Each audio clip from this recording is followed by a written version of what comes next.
કર્ણાવતી મહાનગર એકમ વતી હું સૌનું આજના કાર્યક્રમ મહર્ષિ વાલ્મીકી જયંતિના વ્યાખ્યાનમાળામાં સૌનું સ્વાગત કરું છું. આજે શરદ પૂનમ, આસો સુદ પૂનમ એટલે જેને આપણે શરદ પૂનમ પણ કહીએ છીએ, વાલ્મીકી જયંતિ પણ કહીએ છીએ. અને એ નિમિત્તે અખિલ ભારતીય સાહિત્ય પરિષદ કર્ણાવતી મહાનગર એકમ આજે જે વ્યાખ્યાન માળા યોજે છે એમાં આપણું સૌભાગ્ય છે કે આપણને આજના વક્તા તરીકે ડોક્ટર ભાવપ્રકાશ ગાંધી મળ્યા છે અને એ આપણને રામાયણમાં રાષ્ટ્રીય ચિંતન વિશે વાત કરશે. આપણે સૌ જાણીએ છીએ તેમ ભારતીય પરંપરામાં કોઈ પણ કાર્યક્રમની શરૂઆતમાં પ્રાર્થના હોય જ. એટલે મા સરસ્વતીને યાદ કરતા આપણે સૌ પોતાના સ્થાને બેસીને માનું સ્મરણ કરીને પ્રાર્થના કરશું અને હું યાકુંદે શ્લોકનું અહીંથી ગાન કરીશ. તો પ્રાર્થના માટે તૈયાર? યાકુંદેન્દુ તુષાર હાર ધવલા યા શુભ્રવસ્ત્રાવૃતા યા વીણા વરદંડ મંડિતકરા યા શ્વેત પદ્માસના યા બ્રહ્માચ્યુત શંકરં પ્રભૃતિભિઃ દેવહી સદા વંદિતાં સા માં પાતુ સરસ્વતી ભગવતી નિશેષ જાડ્યાપહ નિશેષ જાડ્યાપહ. ઓમ શાંતિ. આજે આપણા સૌનું સૌભાગ્ય છે કે આપણને ડોક્ટર ભાવપ્રકાશ ગાંધી જેવા વક્તા મળ્યા છે. મારા માટે સરહૃદય મિત્ર છે અને સંસ્કૃતના એક વિદ્વાન, વક્તા, અધ્યાપક અને એથી વિશેષ સંશોધક છે. પ્રકાશભાઈ, અમારો એક કાર્યક્રમનો નિયમ હોય છે કે જે પણ મિત્રો પહેલી વાર જોડાય છે એ જે પણ માધ્યમથી એ બધાનું અમે શાબ્દિક સ્વાગત કરીએ છીએ. આજે કીર્તનભાઈ છે, રૂપલબેન રાઠવા છે, બીજા જે આપના માધ્યમથી જે મિત્રો પણ જોડાયા છે જે અમારા રોજિંદા કાર્યક્રમ સિવાય સાથે હોય છે, એમાં ડોક્ટર પરેશભાઈ છે, ડોક્ટર દીક્ષા સાવલા છે, હેતુ પરમાર, કીર્તનભાઈ રાઠવા, રૂપલબેન, શીતલબેન જાડેજા અને અમારા બીજા કાર્યકારીના મિત્રો જેમાં વર્ષાબેન છે, ખ્યાતિબેન છે, રીતેશભાઈ છે, અમારી ટેકનિકલ ટીમ છે, એ સૌનું આજના કાર્યક્રમમાં હું સ્વાગત કરું છું. હવે હું વર્ષાબેનને વિનંતી કરીશ કે અખિલ ભારતીય સાહિત્ય પરિષદનો પરિચય આપે અને આપણે કાર્યક્રમને આગળ વધારીએ. માનનીય વર્ષાબેન, પ્લીઝ. સૌને મારા નમસ્કાર.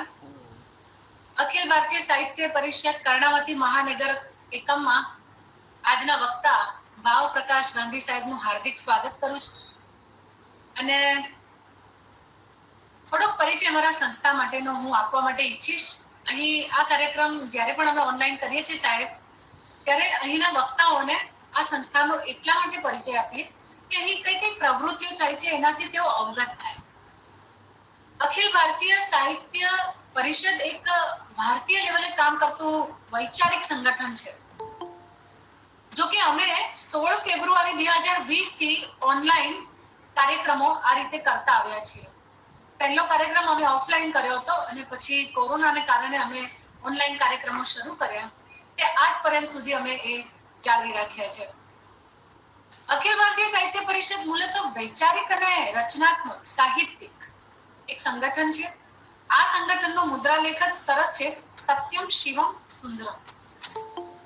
રાષ્ટ્રીય પુનઃનિર્માણના જે વ્યાપક લક્ષ્ય સાથે આજે સાહિત્ય એકમ કામ કરી રહ્યું છે તેમાં સાહિત્યકારો જોડાય છે, સાહિત્ય પ્રેમીઓ જોડાય છે. આ સાથે કેટલાક એવા વક્તાઓ પણ જોડાય છે જે સાહિત્યના ન હોવા છતાં, જેમ કે સમાજશાસ્ત્ર સાથે જોડાયા હોય, ઇતિહાસ સાથે જોડાયા હોય, એ પણ અહીં આ કાર્યક્રમમાં સતત જોડાતા રહે છે વક્તા તરીકે. અખિલ ભારતીય સાહિત્ય પરિષદ એની જે સ્થાપના છે એ 27 ઓક્ટોબર 1966 ના રોજ દિલ્હી ખાતે થઈ હતી અને પછી ત્યારથી દર 3 વર્ષે એનું અધિવેશન યોજવામાં આવે છે. આપણા માનનીય શ્રી જૈનેન્દ્ર કુમારજી દ્વારા એ પ્રથમ અધિવેશન યોજાયું હતું અને ત્યારબાદ તો કોટા, અંબાલા, ગુજરાત, વારાણસી, સોનીપત, આગ્રા, હૈદરાબાદ એવા વિવિધ પ્રદેશોમાં આ અધિવેશનના કાર્યક્રમો સતત યોજાતા રહ્યા છે. થોડીક પ્રવૃત્તિ વિશે હું ફટાફટ ઝડપથી વાત કરું, કેમ કે આપણે આપણા વક્તાને સાંભળવાના છે.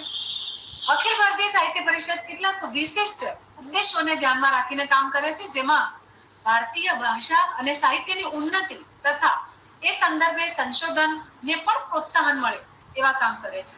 એટલે કે સંશોધનનું એક કેન્દ્ર પણ તેમાં જોડાયેલું છે.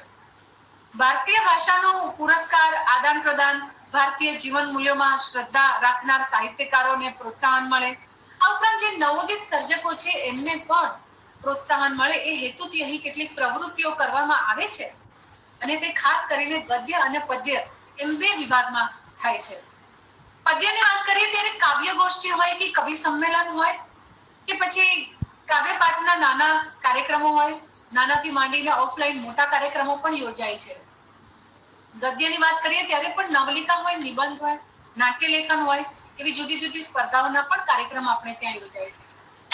આ ઉપરાંત સાહિત્યકાર સંમેલન હોય, સાહિત્યકાર સન્માન સમારોહ હોય, નવોદિત પ્રતિભા પ્રોત્સાહન હોય, વિદ્યાર્થીઓ માટે કાર્યશાળા કે કાર્ય શિબિર હોય, તાલીમ શિબિર હોય, સાહિત્યકારોની જે જન્મ જયંતિ આવે, પુણ્યતિથિ આવે, એ ઉપક્રમે પણ અમે આ કાર્યક્રમ સૌ સાથે મળીને યોજીએ છીએ. સાહિત્ય પરિક્રમા નામે એક હિન્દીમાં ત્રૈમાસિક સામયિક પણ પ્રગટ થતું રહે છે. તો પ્રકાશન પણ આ રીતે આ દ્રષ્ટિએ સતત આ એકમ દ્વારા થાય છે. આ તો એક એકમની અમે વાત કરી, સાહેબ એવા જુદા જુદા પ્રાંતમાં જુદા જુદા એકમો છે, એમ વિશિષ્ટ રીતે અને ખૂબ સુચારુ રીતે આ બધા મિત્રો જોડાઈને આવા ઓનલાઈન કાર્યક્રમોમાં આપ જેવા વક્તાઓ અમને મળે એ અમારું સદભાગ્ય છે. વધુ સમય ના લઈને આપનું ફરીથી સ્વાગત કરતા હું આપ સૌનો ખૂબ ખૂબ આભાર વ્યક્ત કરું છું. પધારો સાહેબ. ધન્યવાદ વર્ષાબેન. આપણી સાથે કવિ શ્રી સ્નેહી પરમાર પણ અમરેલીથી જોડાયા છે. આપણા સૌનું સૌભાગ્ય છે કે એ સિવાય પણ બાબરકાશભાઈની સાથે કામ કરતા મિત્રો અને એમના વિદ્યાર્થીઓ પણ આપણી સાથે જોડાઈ રહ્યા છે. એ બધાનું હું અખિલ ભારતીય સાહિત્ય પરિષદ કર્ણાવતી મહાનગર એકમ વતી સ્વાગત કરું છું. મિત્રો, હવે આપણે કાર્યક્રમને આગળ વધારતા વક્તા પરિચય તરફ જઈએ છીએ. કારણ કે આપણો આ કાર્યક્રમ છે એ આજે પૂરો થયા પછી થોડા દિવસમાં એની યુટ્યુબ લિંક બને છે અને હંમેશા માટે અમારા અખિલ ભારતીય સાહિત્ય પરિષદના યુટ્યુબ ચેનલ ઉપર હોય જ છે. તો ભાવપ્રકાશભાઈનો પરિચય આપતા હું કહીશ કે ડોક્ટર ભાવપ્રકાશ ગાંધી અને મારો પહેલો પરિચય હીરામણી વિદ્યાલય અમદાવાદના સ્ટાફ રૂમમાં થયેલો. ત્યાં હું ગુજરાતી ભણાવવા માટે અને સાહેબ સંસ્કૃત ભણાવવા માટે હતા. પણ એ જયારે ગુજરાત આવ્યા ત્યાં સુધી એમનો પ્રારંભિક અભ્યાસ જે હતો એ ગાંધીનગરમાં, જન્મ સુરત, અને 6 ધોરણ સુધી ગાંધીનગર અભ્યાસ કર્યા પછી તેમણે ગુજરાત છોડી અને મેરઠ પાસે વિવેકાનંદ સરસ્વતીના ગુરુકુળ આશ્રમમાં અભ્યાસ કર્યો. ત્યાંથી હરિદ્વારમાં એમણે સંસ્કૃતમાં જ એમનો આગળનો અભ્યાસ કર્યો, MA BEd, અને મને જ્યાં સુધી યાદ છે ત્યાં સુધી એમના ગોલ્ડ મેડલના બધા જ ફોટોગ્રાફ્સ મેં જોયેલા છે. અને કોઈ પણ એવો વિષય અથવા તો કોઈ પણ એવી પદવી બાકી નથી કે જેમાં એમને હંમેશા પ્રથમ ક્રમાંક પ્રાપ્ત ન કર્યો હોય. પછી એમણે હીરામણીમાં પ્રારંભિક શરૂઆત કર્યા પછી 1 વર્ષ DPS ગાંધીનગર, પછી સોમનાથ સંસ્કૃત યુનિવર્સિટીમાં લગભગ 5.5 વર્ષ, ત્યારબાદ ગુજરાત જાહેર સેવા આયોગની વર્ગ 2 ની પરીક્ષા પાસ કરી અને બેસાણ કોલેજ જુનાગઢ પાસે સરકારી વિનિયન કોલેજમાં સંસ્કૃતના અધ્યાપક તરીકે જોડાય છે. ત્યારબાદ સરકારી વિનિયન કોલેજ ગાંભોઈમાં 2 વર્ષ આચાર્ય અને સંસ્કૃતના વિભાગ અધ્યક્ષ તરીકે પણ કામ કર્યું. ત્યારબાદ છેલ્લા 5 વર્ષથી સરકારી વિનિયન કોલેજ ગાંધીનગરમાં સંસ્કૃતના પ્રાધ્યાપક છે. આ એમની કારકિર્દી બતાવે છે કે છેલ્લા 18 વર્ષથી એ સતત શિક્ષણ સાથે જોડાયેલા છે.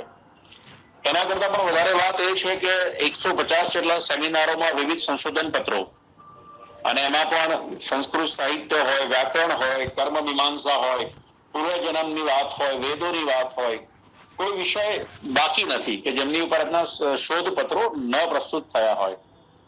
100 થી વધારે વ્યાખ્યાનો અને 12 થી વધારે પુસ્તકો એમણે આપેલા છે. એમનું સંસ્કૃત સાહિત્યમાં જે ડોક્ટરેટ છે, પીએચડી ની પદવી, એ પણ વેદ અને પૂર્વજન્મ કર્મ મીમાંસા પર આધારિત છે. મને યાદ છે કે ડોક્ટર સોની સાહેબ હોય ગુજરાત ભાષા સાહિત્ય ભવન યુનિવર્સિટી, કે વસંત ભટ્ટ હોય, તમે જેને ખાલી વાત કરો કે ભાઈ હું ડોક્ટર ભાવપ્રકાશજી સાથે કામ કરું છું એટલે અમારે બીજો પરિચય ના આપવો પડે, આ એમની શખ્સિયત છે. તેમ છતાં એક ગ્રાસરૂટના માણસ, મારે 2 દિવસ પહેલા જ એમની સાથે વાત થઈ કે સાહેબ અમારે વાલ્મીકી જયંતિ પર વાત કરવી છે અને એક મિત્ર ભાઈ હું આપની સમક્ષ પ્રસ્તાવ લઈને આવ્યો છું. અને એમનો જવાબ હતો કે આપણે તો ભાઈ એના માટે જ છીએ કે સંસ્કૃત સાહિત્ય અને સમાજની સેવા માટે, બીજું કશું જ નહીં. આ એમની સરળતા છે. તો આવા સરદય મિત્ર, વિદ્વાન ડોક્ટર ભાવપ્રકાશભાઈ ગાંધી એ આપણને મળ્યા છે. આપણા સૌ માટે બહુ આનંદની વાત છે. કારણ કે આમ તો અમારે કાર્યક્રમ ઓફલાઈન અને મોટા પાયે કરવો હતો, પણ શરદ પૂનમ, રવિવાર હોવો અને બીજી જે વ્યસ્તતાઓ છે એમને ધ્યાનમાં લઈને અમે હિંમત ન કરી શક્યા. અને ભાવપ્રકાશભાઈની તબિયત પણ થોડી નાસાજ હતી, પણ તેમ છતાં એમણે કીધું કે ના, હું આમંત્રણનો સ્વીકાર કરું છું અને ચોક્કસ કાર્યક્રમમાં હું વ્યાખ્યાન આપીશ. તો હવે વધારે સમય ન લેતા શ્રોતાઓને વક્તાની વચ્ચેથી હું ખસી જાઉં છું અને આવકારું છું માનનીય ડોક્ટર ભાવપ્રકાશભાઈ ગાંધીને, કે જે આપણને આજે વાલ્મીકી જયંતિ પર રામાયણમાં રાષ્ટ્રચિંતન એ વિષય ઉપર વ્યાખ્યાન આપશે. Please welcome doctor Bhavprakash Gandhi. ધન્યવાદ.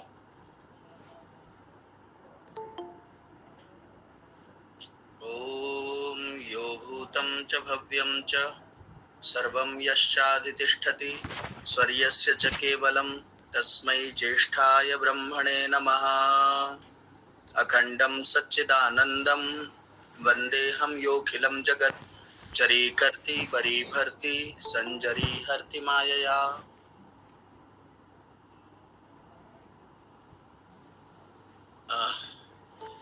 હું ગુજરાતીમાં વ્યાખ્યાન લેવા ઈચ્છતો હતો, પણ કાલે વાત થઈ એ મુજબ કેટલાક આપણા મિત્રો છે ગુજરાત બહારના પણ છે, અને એ આશયથી હું મારું વક્તવ્ય છે હિન્દીમાં રજૂ કરવા જઈ રહ્યો છું. કેમ કે ઘણા બધા ગુજરાત બહારના મને દેખાય છે, એટલે એ વધારે યોગ્ય રહેશે. એ આધારે હું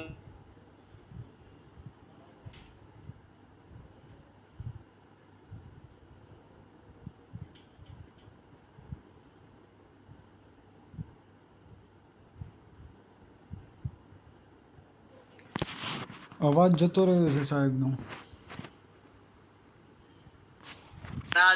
ઉપક્રમમાં આજે વાલ્મીકી જયંતિ અને શરદ પૂર્ણિમા બંનેનો સુભગ સમન્વય હોય છે. આ અવસરે હું રામાયણ અને વાલ્મીકીના થોડા જીવનને હું ટચ કરીને વાલ્મીકી रामायणમાં राष्ट्रचिंतन विषय પોતાના વિચારો રજૂ કરીશ. इस कार्यक्रम में उपस्थित गुजरात प्रांत के शायद उपस्थित नहीं है श्रीमान कलाधर आर्य जी, वर्षा बहन प्रजापति जी, डॉक्टर ख्याति पुरोहित जी,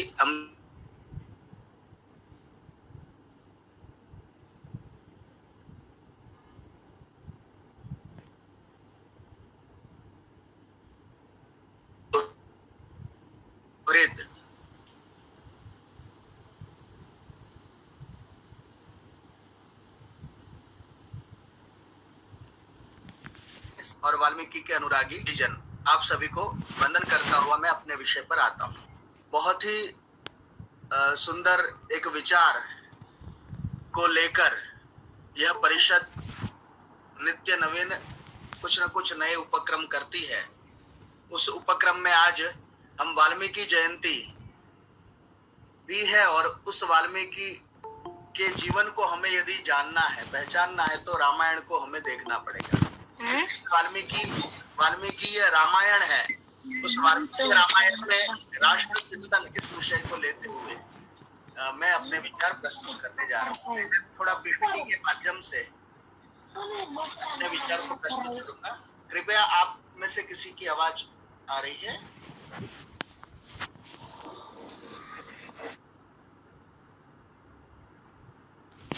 हाँ बाप्रकाश भाई, ये माइक બંધ થઈ ગયું છે, કન્ટિન્યુ પ્લીઝ। એક મિનિટ, પીપીટી નું હું પેલું કરી દઉં પાછું।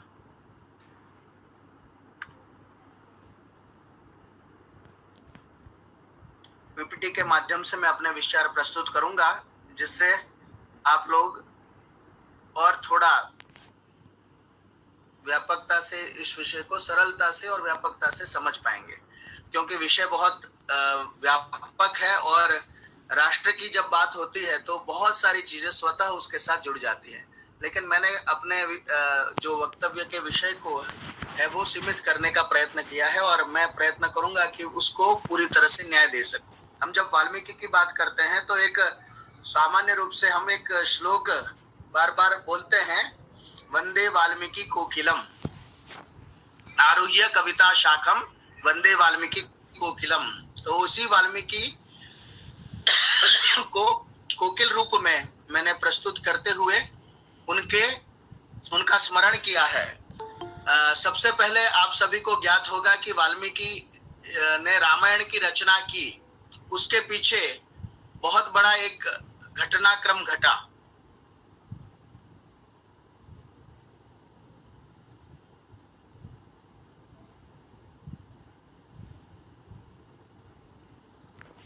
वो लौकिक साहित्य का प्रारंभ करने का एक माध्यम बना और उसके बाद फिर लौकिक साहित्य की अविच्छिन्न परंपरा आज तक भी प्रवाहित हो रही है। और यह हम राम को या रामायण के सभी पात्रों को अच्छी तरह से जान पा रहे हैं, उसके विषय में चिंतन मनन कर पा रहे हैं, उसके लिए वाल्मीकि का योगदान वो चिरस्मरणीय है और हम उसको भूल भी नहीं पाएंगे। इसलिए शायद हम भी ऐसी घटनाएं देखते हैं, लेकिन वो करुणा है वो हमारे मन में प्रस्फुटित नहीं होती है जो वाल्मीकि को हुई थी। ऐसी करुणा मई वाणी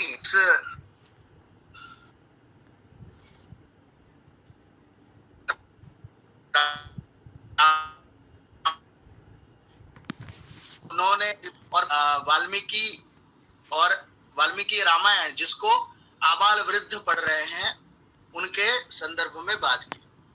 दूसरी, आज वाल्मीकि जयंती के उपलक्ष्य में 2 और श्लोक बनाए थे। आदि कवि रसो मान्यो गायत्री छंद गो मुनि रामस्य चरितम धन्यम लिलेख विश्रुतम भुवि। वाल्मीकि को हम आदि कवि के रूप में भी जानते हैं और उन्होंने गायत्री छंद का अनुसरण करते हुए अनुष्टुप छंद में उन्होंने रामायण की रचना की और वह जो राम का चरित्र है वो संपूर्ण विश्व में प्रसिद्ध हुआ। शोक श्लोक प्रसुम दिव्यम राम नाम प्रसारकम रामायण प्रणेतारम वाल्मीकिम प्रणमाम्यहम। ऐसे रामायण के प्रणेता वाल्मीकि को मैं प्रणाम करता हूँ, जिन्होंने शोक रूपी श्लोक से राम नाम का प्रसारण इस रामायण के माध्यम से किया। ऐसे वाल्मीकि को वंदन करता हुआ मैं विषय पर आता हूं। देखिए, वाल्मीकि और उसका जीवन है वो हमेशा संदिग्ध रहा है, या ऐसा कह सकते हैं कि प्रायः हमारे प्राचीन जितने भी कवि हुए हैं उनके जीवन के विषय में और उनके कृति के विषय में भी बहुत सारे प्रश्न आज भी हमें हमारे मध्य प्रस्तुत होते हैं। विदेशी विद्वानों ने भी अपनी तरह से प्रयत्न किए, लेकिन वो भी न समय निर्धारण करने में और न उसके ऑथेंटिक जीवन के विषय में बताने को तत्पर हो पाए। इसका मूल कारण यह है कि जब कोई व्यक्ति प्रसिद्ध होता है तो उस प्रसिद्ध व्यक्ति का अनुसरण करते हुए बहुत सारी चीजें लोक में प्रचलित होती है। ऐसा ही उनका जीवन भी लोक प्रचलित था। और जैसा कि आपको पता है कि भारतीय भाषाओं में लगभग 40 से ज्यादा रामायण है वो हमें प्राप्त होते हैं। इसलिए रामायण को आधार बनाते हुए राम कथाएं लिखी गई हैं और वो 40-50 से भी ज्यादा है। मात्र संस्कृत में ही 12-13 वाल्मीकि रामायण पर आधारित राम कथा उपलब्ध है। अध्यात्म रामायण ले लीजिए, भुशुंडी रामायण ले लीजिए, उसके बाद और भी 10-12 ऐसे रामायण हैं जो संस्कृत भाषा में रामायण के उपरांत लिखे गए। और भारतीय भाषाओं में, विदेशी भाषाओं में भी रामायण प्राप्त होता है। एक राम कीर्ति महाकाव्य जिसका प्रणयन आचार्य सत्यव्रत शास्त्री जी, दिल्ली निवासी थे, बहुत बड़े विद्वान थे, वो वहां पर थाईलैंड की राजकुमारी को पढ़ाते थे और उन्होंने उसका अनुवाद संस्कृत रूपांतर है वो राम कीर्ति महाकाव्य के माध्यम से किया। तो इस तरह आप समझ पा रहे हैं कि रामायण और उसके बाद हजारों की संख्याओं में ग्रंथ लिखे गए। उस कारण से जीवन विषय बहुत सारी भिन्नता हमें प्राप्त होती है। इसमें 3 दंत कथाएं यहाँ पर प्रचलित है, क्योंकि आज वाल्मीकि जयंती है तो उसको मैं यहाँ पर प्रासंगिक मानता हूँ। सबसे पहली है कि रामायण के अनुसार रामायण का प्रारंभ ही है वो नारद और वाल्मीकि के संवाद से होता है, सुमधुर संवाद से होता है। वाल्मीकि उनसे पूछते हैं कि संसार में ऐसे नीतिमान अथवा ऐसे श्रेष्ठ पुरुष को कौन है जिनके विषय में जानना चाहिए, और फिर वो उनको प्रेरणा देते हैं कि ऐसा तो चरित्र है वो राम का है और उस राम के चरित्र को आपको लिखना चाहिए। इस तरह वाल्मीकि को ऋषि के रूप में यहाँ पर रामायण में हम देखते हैं और नारद उनके पास आकर प्रेरणा देते हैं और सीता का त्याग करने के बाद वो राम जब सीता का त्याग करते हैं उसके बाद सीता है लवकुश के साथ उन्हीं वाल्मीकि के आश्रम में रहते हैं और वाल्मीकि हैं वो लवकुश को पूरी रामायण है वो कंठस्थ कराते हैं और उसका अभिनय आदि अनेक स्थानों पर करवाने का वो प्रयत्न करते हैं। तो इस तरह से पहली दंत कथा है वो नारद के प्रेरणा से रामायण लिखने की उनको लिखने का उन्होंने एक प्रयत्न किया। यह एक रामायण के आधार पर है, इसको हम ऑथेंटिक मान सकते हैं। दूसरी जो दंत कथा है वो उत्तरकांड में प्राप्त होती है। उत्तरकांड में कहा गया है कि वाल्मीकि है वो महर्षि कश्यप और माता अदिति हैं, उनके 9 पुत्र हैं प्रचेता, उन प्रचेता के संतान हैं और इसी कारण से वाल्मीकि का एक नाम प्राचेतस ऐसा भी हमें रामायण में प्राप्त होता है। उनकी माता का नाम चर्षणी था और उनके भाई का नाम भृगु था। इस तरह एक दूसरी जो दंत कथा है या दूसरी उनके जीवन से संबंधित उनका परिचय है वो रामायण में ही प्राप्त होता है। इसी कारण से बहुत सारे विषयों के विपर्य के कारण विद्वान लोग बालकांड और उत्तरकांड को प्रक्षिप्त मानते हैं, यानी बाद में लिखे गए, बाद में जोड़े गए होंगे ऐसा मानते हैं, क्योंकि बहुत सारी चीजों में वहां पर प्रसंगों की भिन्नता हमें दिखाई देती है। जो तीसरी जो दंत कथा है वो सर्व प्रसिद्ध है और हमारे लिए प्रेरणा भी देती है। तीसरी दंत कथा के रूप में हम उनके आधार ग्रंथ को मान सकते हैं रामचरितमानस, स्कंद पुराण, अध्यात्म रामायण आदि ग्रंथ।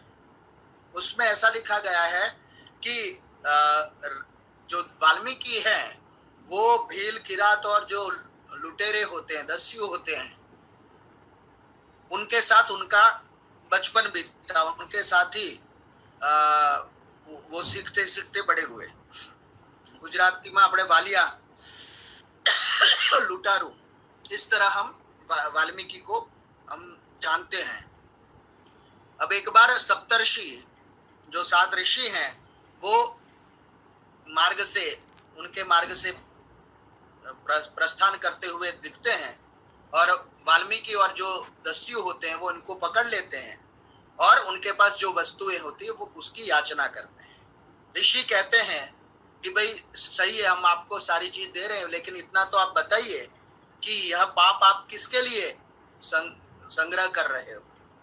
तब वाल्मीकि है वो कहते हैं कि यह तो मैं पत्नी और बालकों के लिए कर रहा हूं। फिर ऋषियों से पूछते हैं कि क्या, ऋषि उनसे पुनः पूछते हैं कि क्या वे इस पाप के भागीदार आपके पत्नी और पुत्र रहेंगे।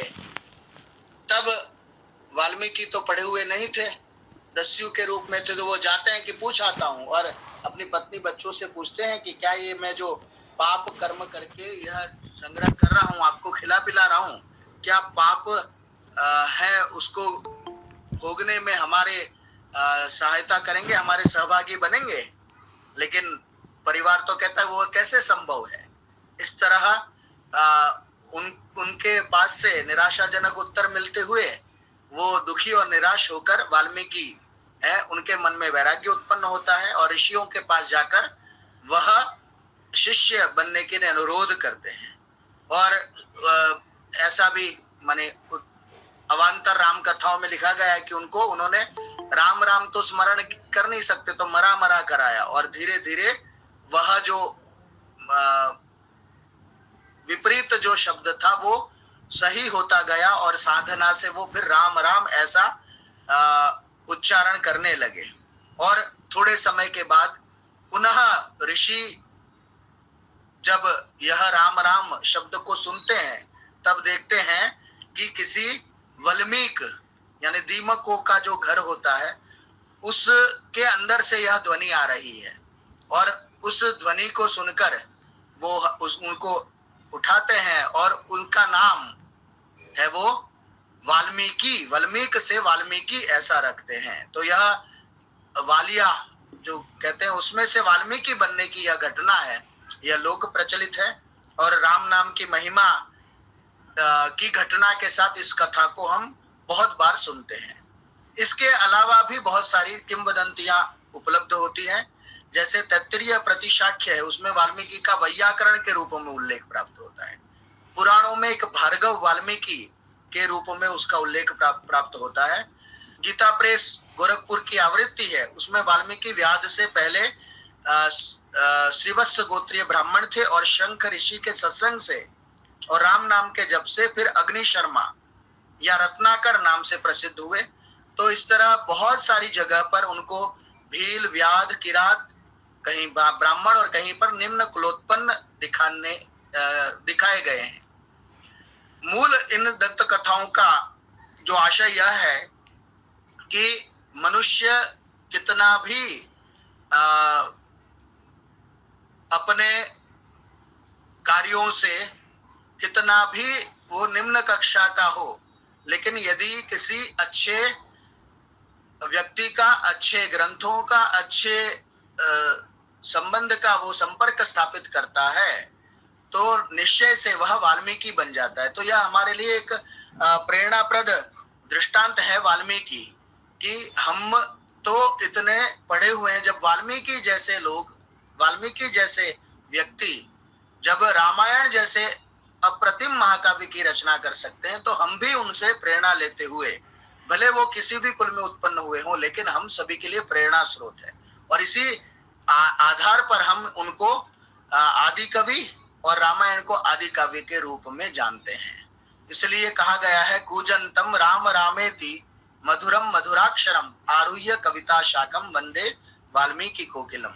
वो राम राम का पूजन कर रहे हैं जो मधुर और मधुर अक्षरों से युक्त है और कविता रूपी शाखा पर चढ़कर वह वाल्मीकि बैठे हुए, ऐसे वाल्मीकि कोकिल को, कोयल को मैं प्रणाम करता हूँ। तो ये उनका जीवन हमने संक्षेप में लिया। आज वाल्मीकि जयंती है, इस वाल्मीकि जयंती के उपलक्ष्य में हमें उनके जीवन से प्रेरणा प्राप्त करनी चाहिए और अच्छे ग्रंथों का, अच्छे लोगों का संग प्राप्त करना चाहिए, तो हमारा भी उत्थान संभव है। यह एक प्रेरणा हमें इस दिन पर वाल्मीकि जी से प्राप्त होती है। अब मैं आ जाता हूं अपने विषय पर, राष्ट्र चिंतन। तो यहाँ पर राष्ट्र शब्द है वो सबसे पहले जानना आवश्यक है। हम राष्ट्रवाद, राष्ट्रीयता, राष्ट्रीय भावना, राष्ट्र चिंतन, बहुत सारे शब्द हम बोलते हैं, लेकिन यहाँ पर जो राष्ट्र शब्द है वो सबसे पहले जानना अत्यावश्यक हो जाता है। व्याकरण और संस्कृत से जुड़ा होने के कारण मैंने थोड़ी संस्कृत के माध्यम से राष्ट्र शब्द को परिभाषित करने का प्रयत्न किया है। वैसे राष्ट्र शब्द पर एक बहुत बड़ा ग्रंथ लिखा जा सकता है, क्योंकि राष्ट्रवाद की बहुत बड़ी परिकल्पना भारतीय विद्वानों ने और साथ में ही विदेशी विद्वानों ने भी प्रस्तुत की है। लेकिन मैं मूलतः उसकी जो मूल प्रकृति है माने व्याकरण, उसके आधार पर राष्ट्र शब्द को परिभाषित करने का प्रयत्न कर रहा हूँ। एक सर्वधातुभ्याष्ट्रन करके 39 सूत्र है, उससे राष्ट्र शब्द की निष्पत्ति होती है। राष्ट्र शब्द है वो उसमें 3 धातु हैं। एक है राष्ट्री शब्दे, दूसरा राजरी शोभने और तीसरी धातु है वो राजरी दीप्तो। तो इन 3 धातुओं के आधार पर क्या अर्थ होते हैं वो देखते हैं। रासन्ते चारु शब्दम कुर्वन्ति जनाः यस्मिन् प्रदेश विशेषे तत् राष्ट्रम। राष्ट्री शब्द इस धातु से जब रूप बनता है, शब्द इसकी परिभाषा बनती है, तो हम इसका अर्थ करते हैं कि जहां पर सुंदर शब्द करते हैं लोग, जिस प्रदेश विशेष में, जिस प्रदेश विषय में सुंदर और अच्छे शब्दों का उच्चारण करते हैं, उसका नाम राष्ट्र है। कल्याण भावना, स्वस्ति वाचन आदि जो कल्याणकारी शब्द हैं, मंत्र हैं, श्लोक है आदि का उच्चारण होता है, ऐसे स्थान विशेष को हम राष्ट्र ऐसा कह सकते हैं। दूसरा जो धातु है इसमें वो है राजरी शोभने। पशु धान्य हिरण्य संपदा राजते शोभते इति राष्ट्रम। पशुओं से, धान्य से, हिरण्य यानी स्वर्णादि रत्नों से और विविध संपत्तियों से जो सुशोभित होता है उसको हम राष्ट्र कहते हैं। तो एक सुखमय और जहां पर कहीं अभाव न हो वस्तुओं का, सुख का, ऐसे स्थान विशेष को हम राष्ट्र ऐसे नाम से परिभाषित कर सकते हैं। और तीसरा राजरी दीप्तो, जो राजते दीप्यते प्रकाशते, यानी जो स्वयं प्रकाशित होता है और दूसरों को भी प्रकाशित करता है, उसका नाम राष्ट्र है। तो यह राष्ट्र शब्द है, उसका सामान्यतः यह अर्थ हमने देखा। अंग्रेजी में नेशन और मूल शब्द यहाँ पर अंग्रेजी में आप देख सकते हैं NATIO और NATUS, इन 2 शब्दों से बना हुआ है। वहां की जो अवधारणा है उसको हम कहते हैं जो जन्म से या नस्ल के बंधन से बंधा हो वह राष्ट्र है। एक उससे अलग परिभाषा है वो विदेशी विद्वान मूल शब्दों को लेते हुए इस तरह करते हैं। तीसरा जो हम लेते हैं कि भाई राष्ट्र भावना क्या है, राष्ट्र चिंतन क्या है, तो उसको हम इस तरह व्याख्यायित कर सकते हैं कि राष्ट्र की परिभाषा एक ऐसे जनसमूह के रूप में की जा सकती है जो कि एक भौगोलिक सीमाओं में एक निश्चित देश में रहता हो।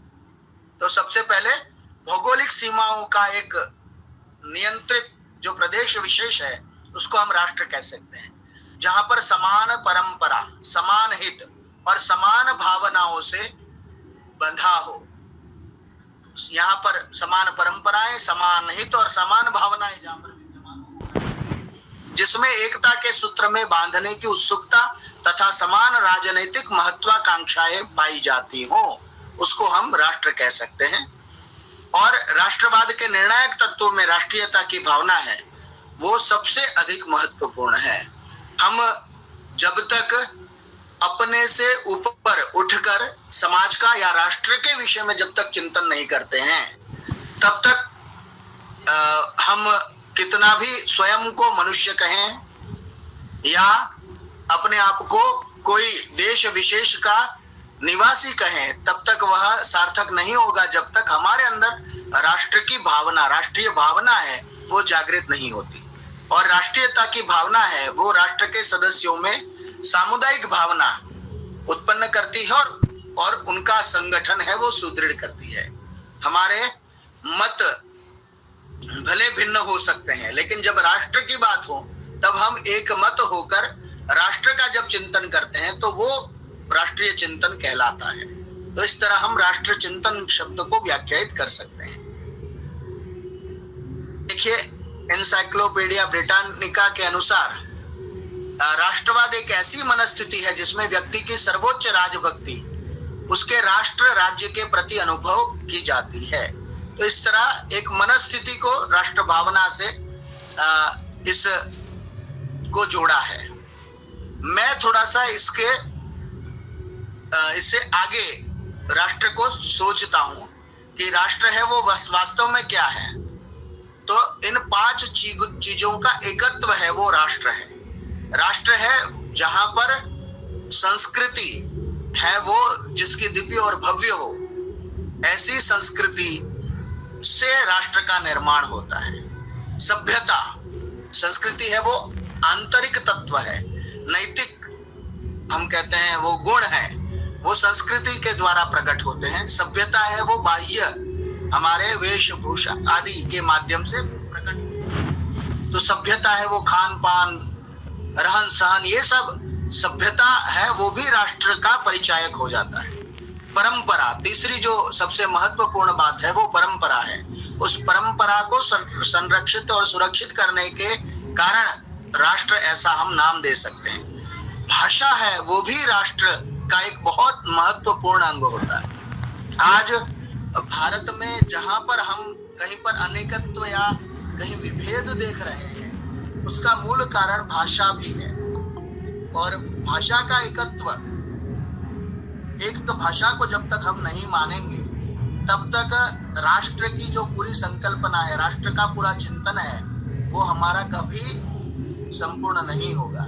इसलिए आज नहीं तो कल हमें एक भाषा के सिद्धांत पर उतरना पड़ेगा जब राष्ट्र का चिंतन करना हो। और उससे भी ज्यादा महत्वपूर्ण है वो है इतिहास। इन 5 चीजों का जो समन्वय है उसी को हम राष्ट्र कह सकते हैं, जहां पर संस्कृति, सभ्यता, परंपरा, भाषा और इतिहास, इन सब का यथावत पालन, यथावत चिंतन, यथावत संरक्षण किया जाता है। उस हम विशेष प्रदेश विशेष को, स्थान विशेष को, भूमि भाग को हम राष्ट्र इस नाम से संबोधित कर सकते हैं। इसलिए हम प्राचीन ग्रंथों में जब राष्ट्र का चिंतन करते हैं ना, तो इन 5 चीजों को हम महत्वपूर्ण दृष्टि से देखते हैं। क्योंकि हम जब ग्रंथों का अध्ययन करते हैं और उसमें संस्कृति सबसे महत्वपूर्ण, सभ्यता के माध्यम से क्या क्या समयांतर में सभ्यताओं में थोड़े थोड़े परिवर्तन अपेक्षित होते हैं। परंपरा और भाषा और इतिहास, इन 5 दृष्टि से हम देखते हुए एक राष्ट्र की संकल्पना कर सकते हैं। अर्थशास्त्र की दृष्टि से देखें तो राष्ट्र है वो 7 अंगों से बना हुआ है, जिसको अर्थशास्त्र में हम सप्तांग राज्य, याज्ञवल्क्य स्मृति और मनुस्मृति आदि ग्रंथों में भी इसकी चर्चा की गई है। उसमें जो 7 तत्व हैं वो है स्वामी, जिसको हम आजकल के संदर्भ में राजा या राष्ट्र का जो नायक है उसको मानते हैं। अमात्य, उसके जो मंत्री होते हैं। सुहृद यानी मित्र, राष्ट्र के भी हितैषी मित्र होने आवश्यक है, उस कारण से ही राष्ट्र की सुरक्षा अच्छी होती है। जनपद, उसका एक अंग राष्ट्र का होता है। कोश, अर्थव्यवस्था जिससे सुचारू रूप से चलती है। दुर्ग यानी सुरक्षा की व्यवस्था। और बलम है, यह सेना का परिचायक है। तो सैन्य बल, फिर रहने की सुरक्षा, धन, जनपद यानी अलग अलग उसी राष्ट्र के विभिन्न घटक, उनके मित्र, राज्य, राष्ट्र, अमात्य और स्वामी, इन 7 जो अंग है उनका समूह है, उसको हम राष्ट्र मान सकते हैं। और उसी को राजा, अमात्य, सुहृद, कोश, दुर्ग, जनपद और बल इस नाम से कहा गया है। राष्ट्र चिंतन का जो स्रोत है वो वेदों से हमें प्राप्त होता है।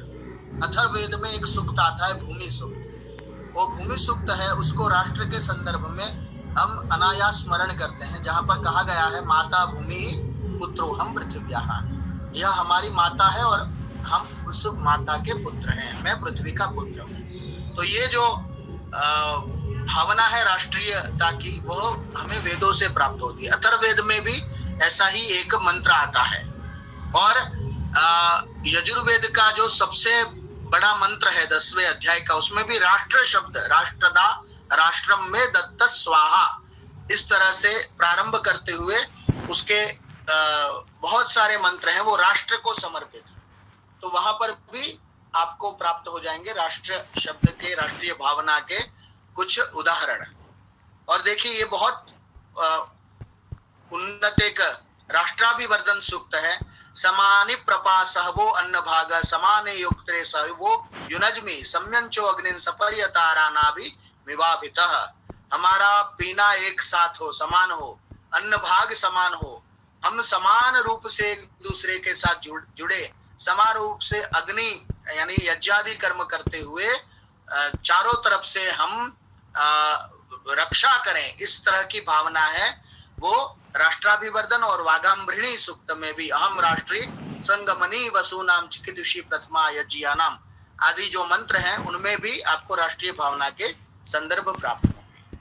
उसके पश्चात ब्राह्मण ग्रंथों में और समय समय पर प्रसंगानुरूप वहां पर भी प्राप्त होते हैं, लेकिन विष्णु पुराण और भागवत पुराण में भी राष्ट्र भावना के संदर्भ प्राप्त होते हैं।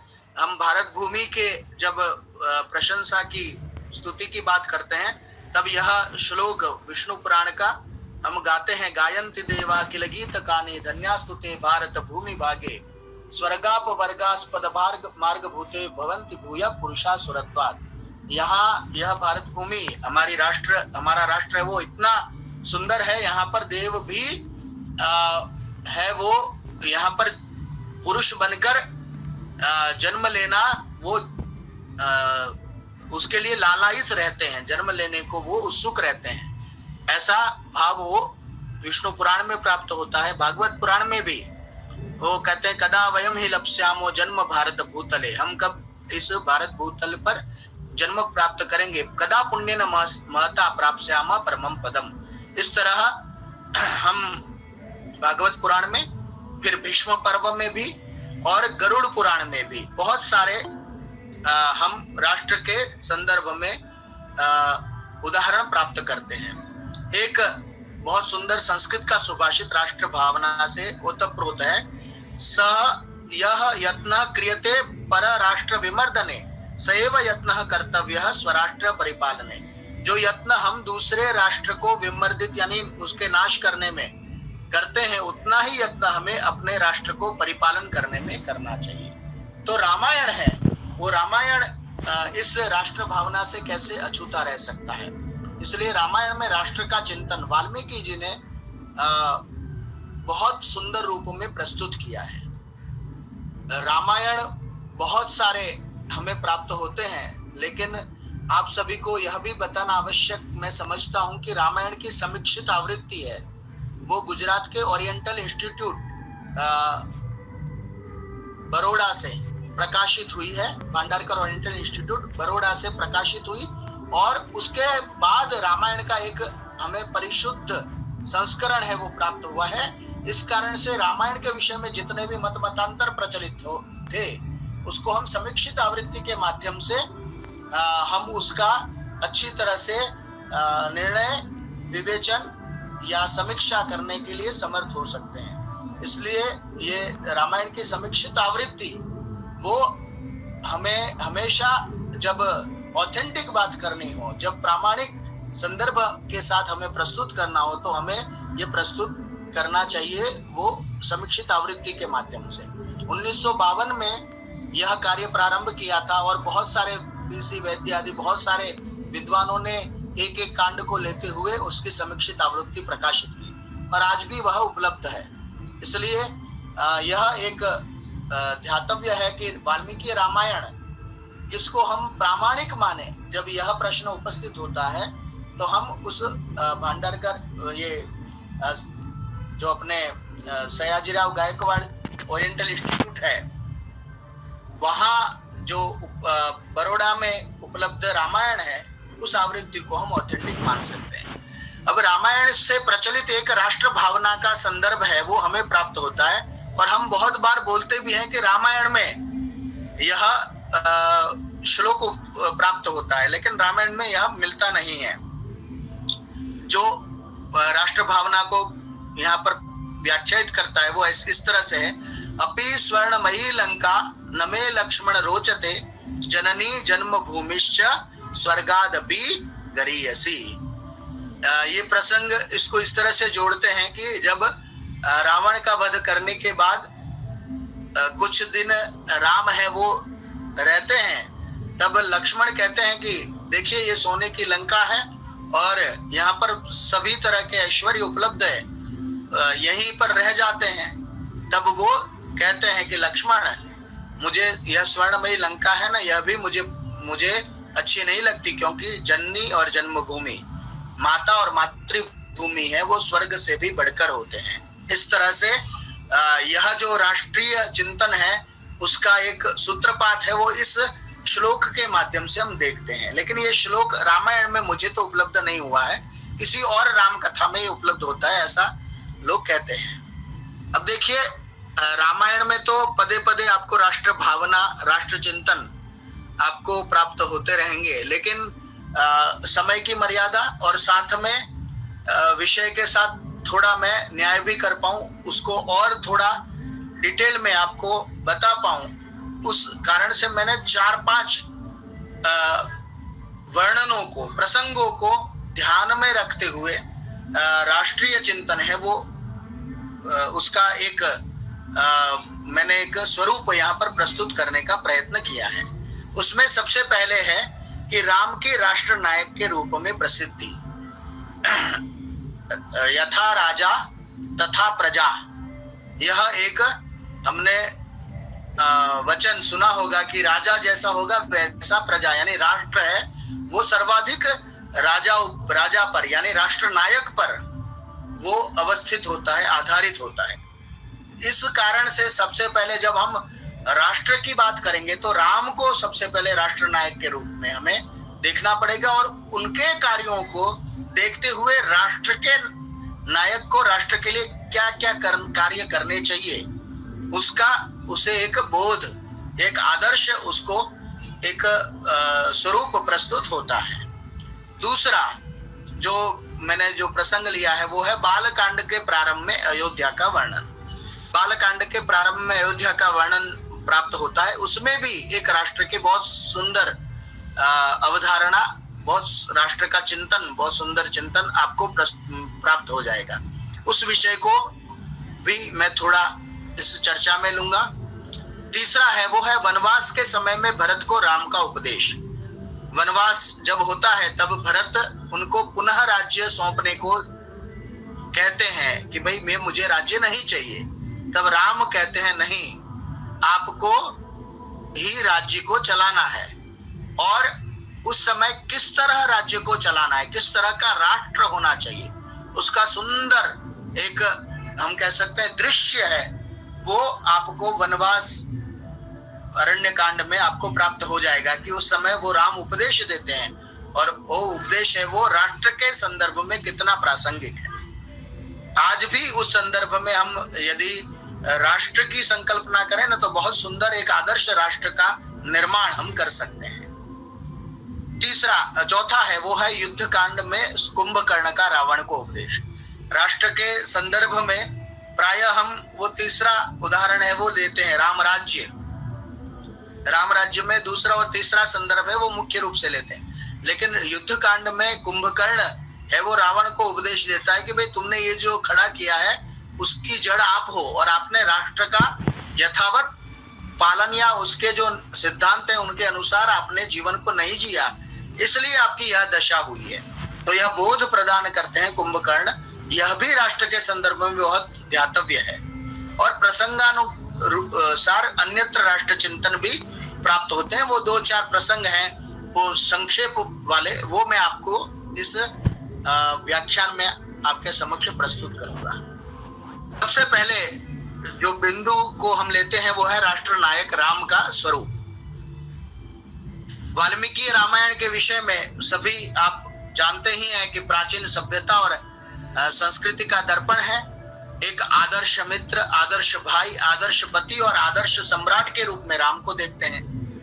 लक्ष्मण को भी हम इस संदर्भ में देख सकते हैं कि भाई वो भी आदर्श भाई हैं, जो सुख में, दुख में, हानि लाभ में उनके साथ रहते हैं, नगर में भी साथ हैं, जंगल में भी साथ हैं। भरत एक ऐसे भाई हैं, वो चक्रवर्ती राज्य को ठोकर मारकर उनकी चरण पादुकाओं को नंदीग्राम में रखते हुए वो पूरा राज्य शासन चलाते हैं निर्लेप भाव से। रावण और बाली ऐसे दो पात्र हैं जो प्रारंभ में फलते और फूलते हैं, लेकिन अंत में अपने कर्मों का फल पाते हैं। तो एक ये भी स्वरूप है। सीता एक ऐसी नारी रत्न है जो मन वचन कर्म से अपने पति में अनुरक्त है।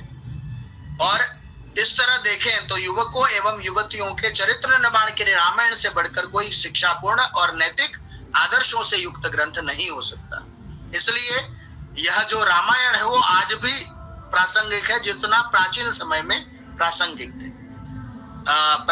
था। श्री राम और सीता ये दोनों ऐसे चरित्र हैं रामायण के, जिनके माध्यम से हम एक सुंदर राष्ट्र की संकल्पना, एक नारी कैसी होनी चाहिए और एक नर यानी कि मानव मनुष्य कैसा होना चाहिए, पुरुष कैसा होना चाहिए, इसको हम देख पाते हैं।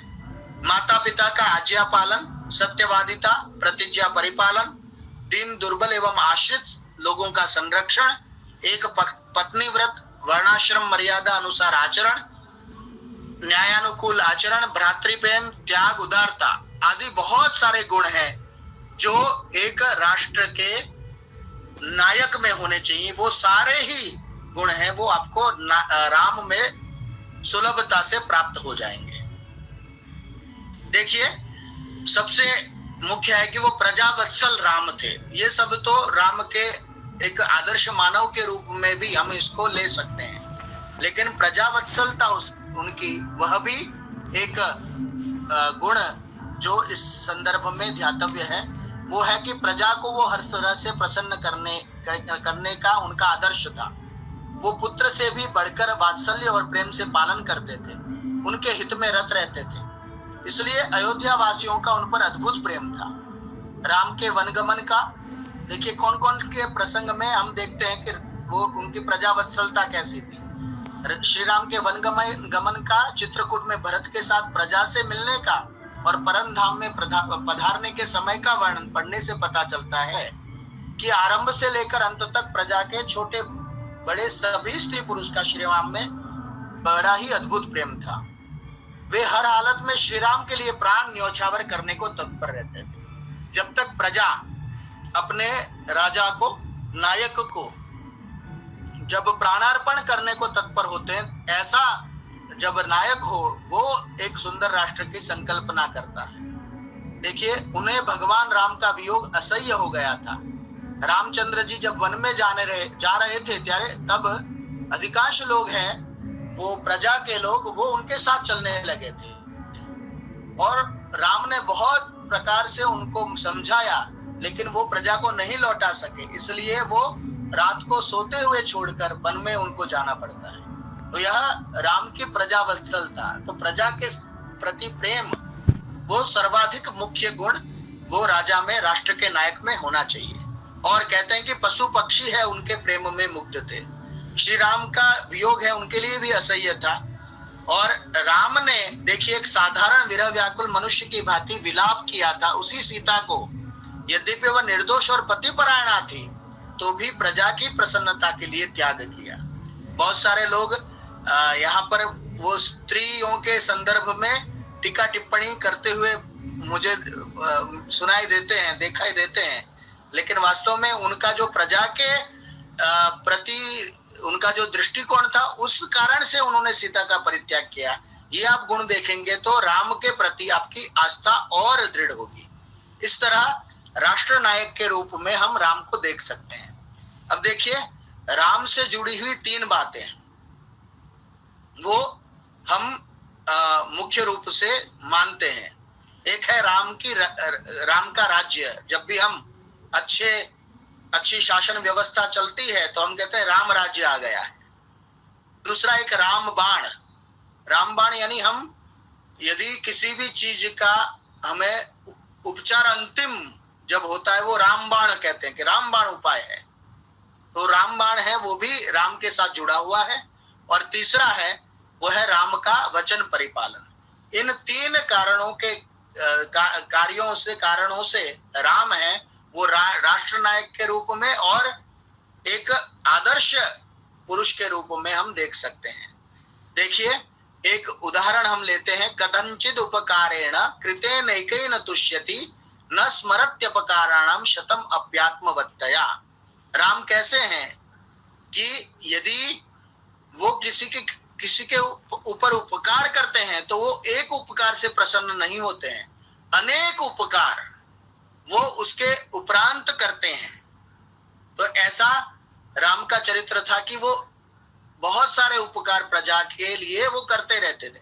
लेकिन दूसरी बात कि यदि किसी ने 100 भी अपकार किए हैं उनके साथ, मानी 100 भी उनकी अवमानना अवहेलना की है, लेकिन वो राष्ट्र के नायक के रूप में थे तो उनको वो याद नहीं रखते थे। राष्ट्र नायक यदि अपने पुराने किसी अपकारों को याद करने की दृष्टि से राज्य व्यवस्था चलाने का प्रयत्न करता है तो राज्य व्यवस्था में कहीं ना कहीं गड़बड़ होगी। इस कारण से राम का जो यह एक गुण था कि उपकार करके वो भूल जाते थे और उपकार करने के बाद अनेक उपकार करते थे। लेकिन जो अपकार कोई करता था वो 100 भी करे तो उसको वो स्वाभाविक रूप से भूल जाते थे, क्योंकि उनके मन में हमेशा राष्ट्र का चिंतन होता था। तो ये राम का चरित्र है वो राष्ट्र चिंतन में बहुत महत्वपूर्ण है। दूसरा एक वहीं पर आता है, अनृतम नोक्त पूर्वम में न च वक्षे कदाचन। मैंने न कभी झूठ पहले बोला है और न मैं कभी बोलूंगा।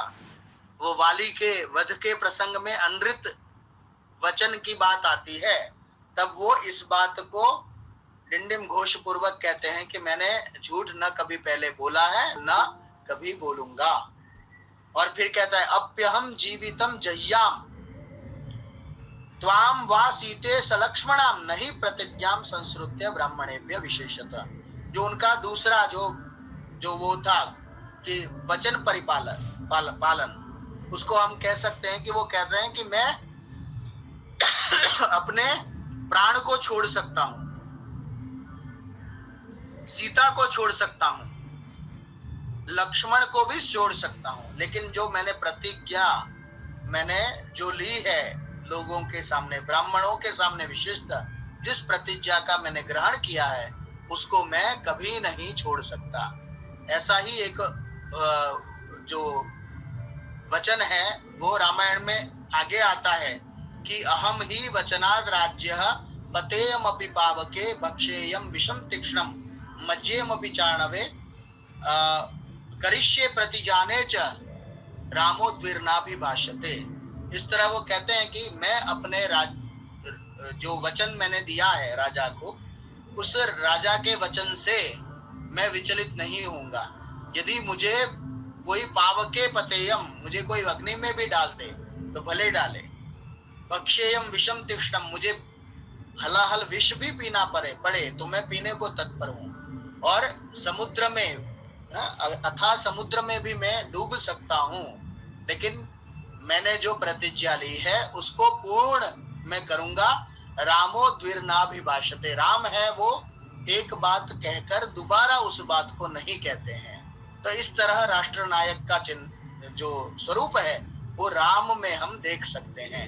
जो रामो द्विर्नाभिभाषते हैं वो रामबाण के संदर्भ में भी हम कह सकते हैं कि वो एक बार जो कह दिया वो फिर उसके बाद वो उसके अनुसार ही अपने वचन के अनुसार कार्य संपन्न करते हैं, प्रतिज्ञा को पूर्ण करते हैं। तो रामबाण है वो इससे भी संबंध रख सकते रामबाण का।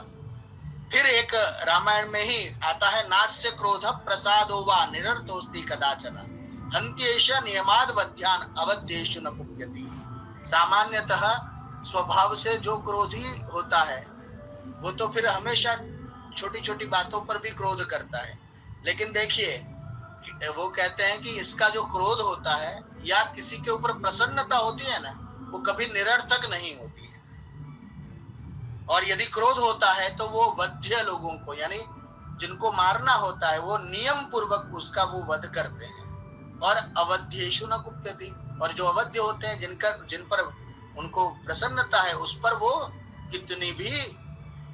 कितना भी संकट आ जाए, अवध्य होने पर माने वो दोषी नहीं है, तो उनके ऊपर वो क्रोध नहीं करते हैं। तो राम की राज्य व्यवस्था है, उसको हम इस श्लोक के माध्यम से देख सकते हैं कि राम जब क्रोध करते हैं शत्रुओं के ऊपर, तो शत्रुओं को वो किसी भी हालत में छोड़ने को तैयार नहीं होते हैं, शत्रुओं का वध करके ही विराम लेते हैं। और जिन पर प्रसन्नता होती है तो उन पर क्रोध भी नहीं करते हैं। इस प्रकार राम का चरित्र है।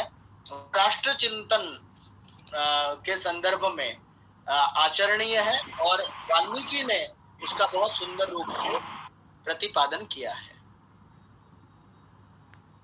अब दूसरा एक ले लेते, मैं थोड़े थोड़े ही अंश लूंगा, क्योंकि समय भी हमारा ऐसा होगा कि समय की मर्यादा है। तो मैं प्रयत्न करूंगा कि 10-15 मिनट में आपको ये पूर्ण इस विषय के साथ न्याय कर दूं। दूसरा है आदर्श राष्ट्र के रूप में अयोध्यापुरी का वर्णन।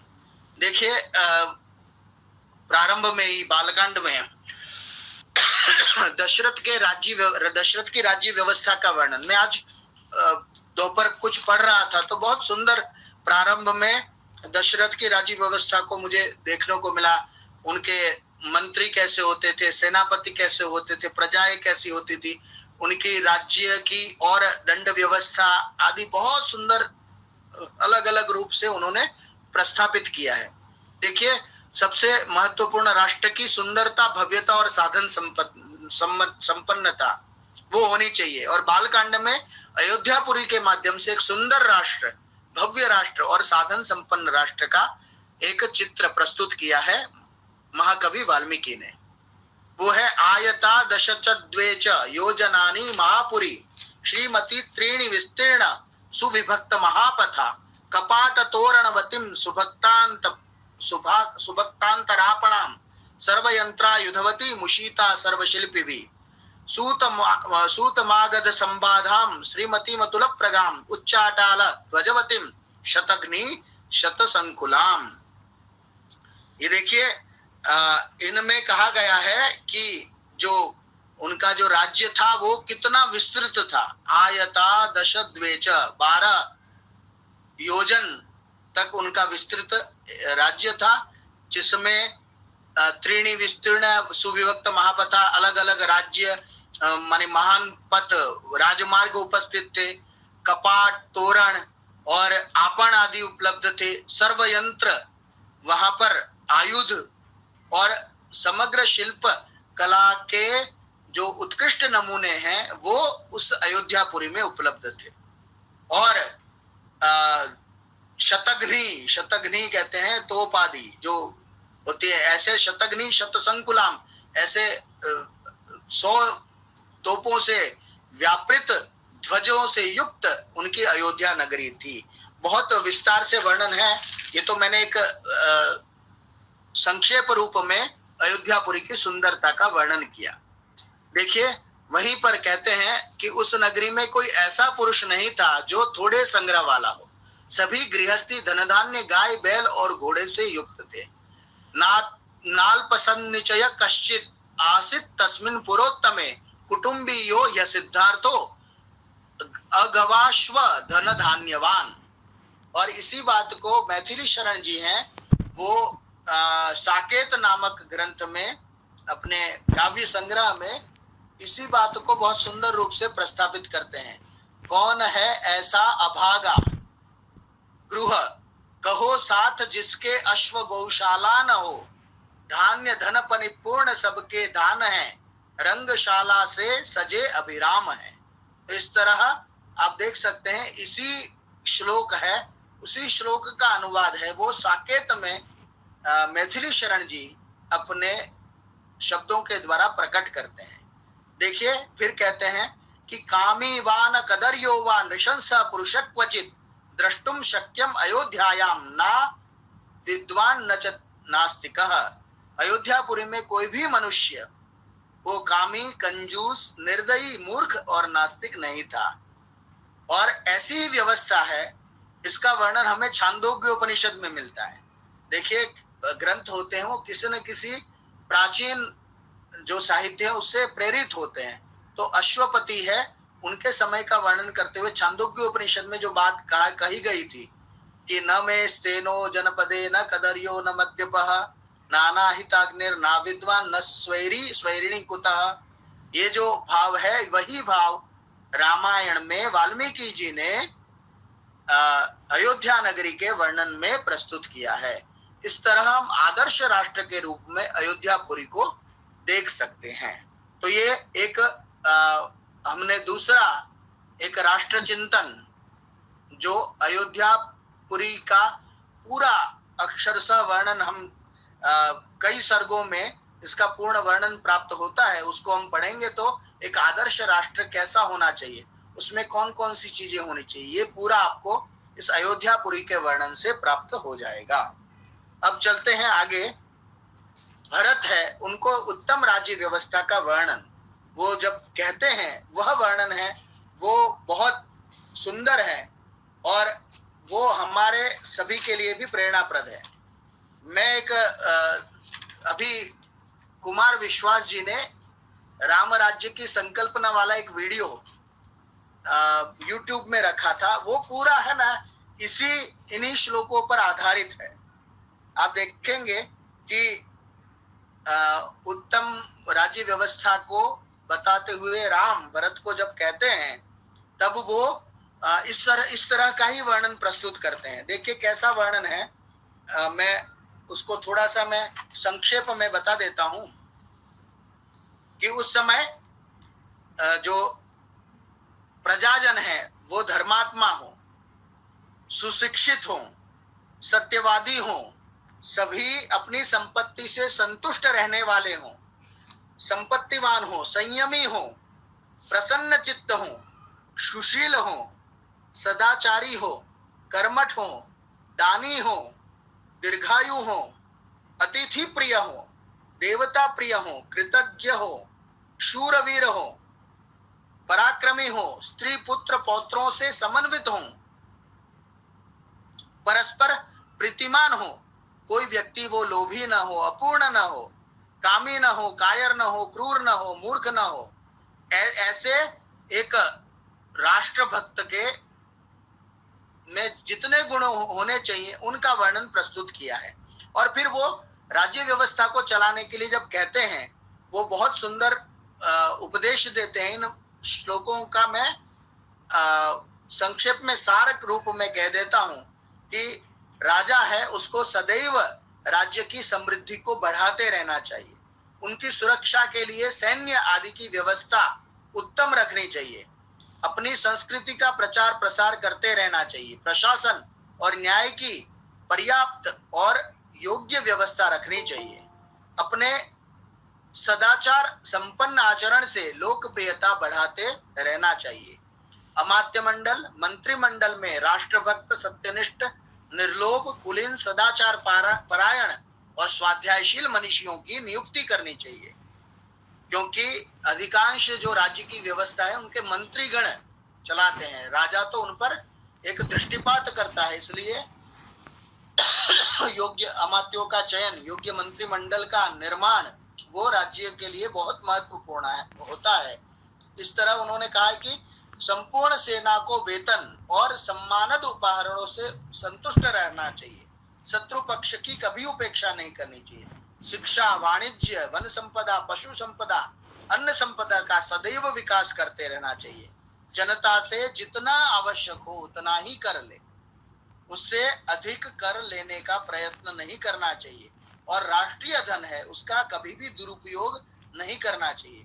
सम्माननीय जो विद्वज्जन है उनकी कभी अवहेलना नहीं करनी चाहिए, और धर्म, अर्थ, काम, मोक्ष जो 4 पुरुषार्थ हैं उनके पालन में कभी भी असामयिकता नहीं आनी चाहिए। जो मनुष्यों के 4 पुरुषार्थ हैं उनमें भी उनकी भी सुंदर व्यवस्था करनी चाहिए। स्वेच्छाचारी, अजितेंद्रिय और कुबुद्धि व्यक्ति को राजा नहीं बनाना चाहिए। सत्य और धैर्य का पालन करना चाहिए, आस्तिक भाव रखना चाहिए। ऐसे बहुत सारे गुणों का वर्णन है। वो भरत को जब उत्तम राज्य व्यवस्था कैसी होनी चाहिए उसको समझाते हुए राम बताते हैं। ये हमारे लिए बहुत ही उपादेय है।